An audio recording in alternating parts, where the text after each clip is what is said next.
Welcome to Echoes from the Void. Take a breath. Let the dark settle in your chest. Tonight, the frost cracks a little deeper, and the voices under the cabin begin to speak. This is episode 2 of The Feast They Never Left. The last thing Maya remembered from that night was the way the words clung to the glass. We never left. The frost had cracked in a spiderweb across her window. The trees outside had whispered with too many voices, and for a moment she could have sworn the cabin itself was breathing. She did not sleep, not really. She closed her eyes and waited for the first light to appear behind the mountains. When morning finally pushed through the thin curtains, everything looked normal, almost. The footprints outside had faded a little but were still there, circling the cabin in that same perfect ring. The glass was still cracked. Her grandmother said they would call someone about it, but her eyes never went near the window. At breakfast, no one mentioned the man in the trees. No one mentioned the way the frost moved. No one said anything about the whisper. Noah tried to joke about the cold, but his laugh sounded hollow. Her grandfather chewed his food in silence.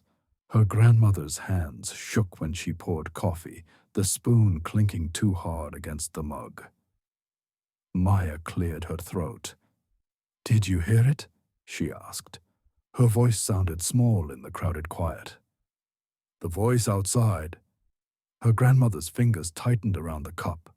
Her grandfather looked at his plate. "Hear what?" he asked. Maya swallowed. "The man in the trees? He said something. He said, 'We never left.'" For a second, the room changed. The air thickened. The light felt wrong. Her grandfather's chair scraped back. He stood too fast for his age. "You must have been dreaming," he said. His voice was rougher than the words. "You kids scare yourselves with stories." Maya looked at Noah. He didn't meet her eyes. "You saw him too," she whispered later, when they were alone in the hallway. Noah hesitated, then nodded once. "I saw someone," he said. "I just don't want to see him again." The masks on the wall seemed closer than the day before. The wood looked darker. The cuts in the carved faces felt deeper. One of them, a narrow face with hollow eyes, seemed to lean out from the wall as she passed. Not enough to prove, enough to feel. Maya stepped outside to breathe air that did not smell like old secrets. The frost crunched under her boots. When she knelt to look at one of the footprints, she saw something she had missed the night before. In the very bottom of the heel print, deep in the pressed ice, a smear of gray. Ash.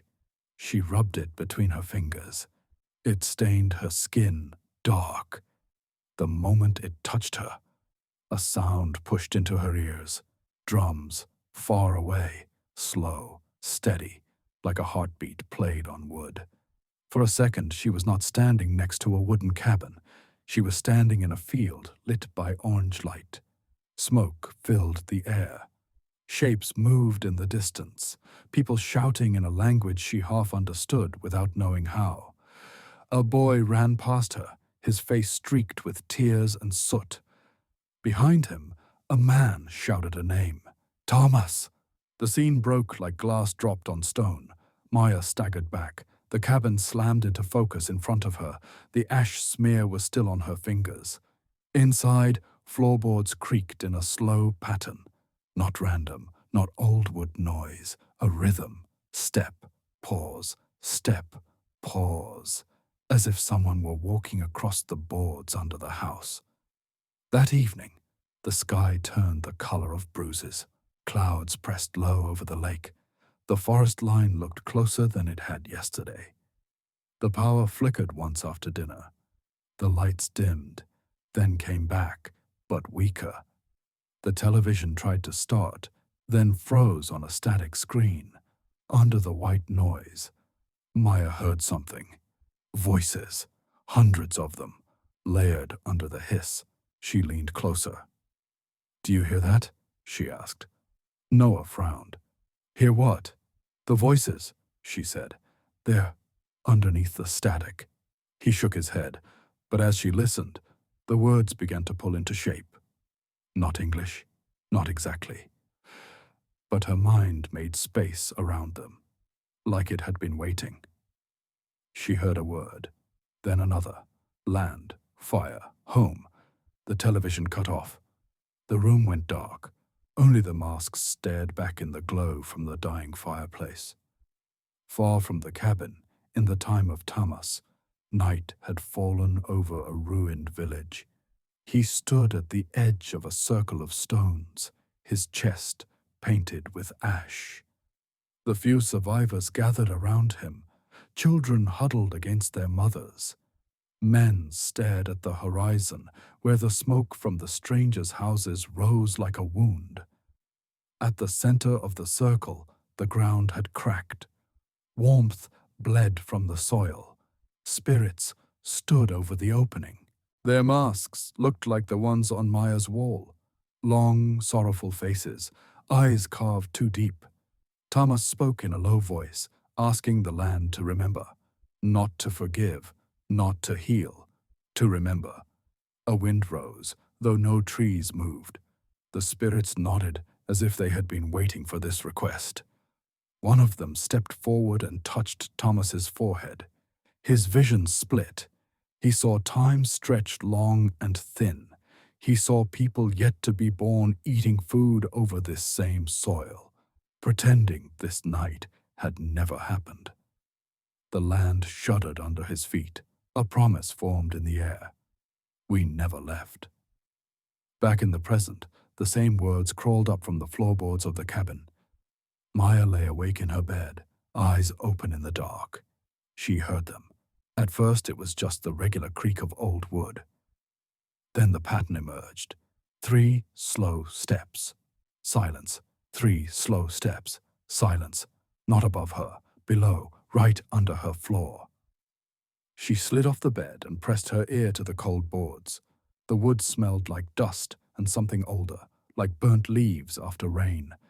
The footsteps moved right beneath where she lay. Something dragged along with them. Maybe fabric. Maybe fingers. Maya's throat felt tight. "Who's there?" she whispered before she could stop herself. The footsteps stopped. The silence that followed felt heavier than any sound. The wood cooled under her cheek, then warmed, as if someone had placed a hand on the opposite side. A whisper seeped through the grain, not through air, through the house itself. "You hear us now?" The voice was layered. Not one person, many, men, children, someone crying under the words. Maya jerked back, heart thudding. Her breath shook so hard it hurt. She stood up, grabbed her blanket and went to Noah's room. He opened the door before she could knock twice. "You heard it too," he said quietly. They sat on the edge of his bed. "What did you hear?" she asked. He swallowed. "Walking," he said, "under the floor, and something, whispering. I tried to turn on some music to drown it out, but my phone kept restarting."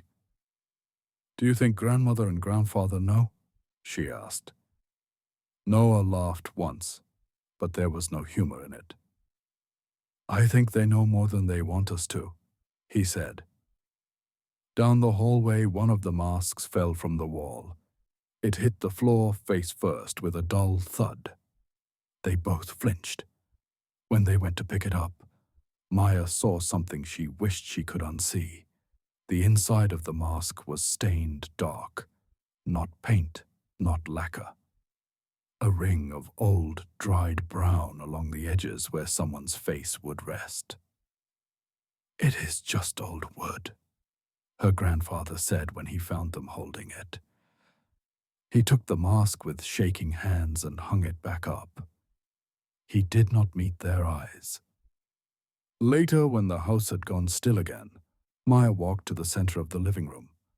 "Noah, sit here for a second," she said, pointing at one spot on the rug. He sat. "Do you feel that?" she asked. He frowned. "Feel what?" She closed her eyes and focused.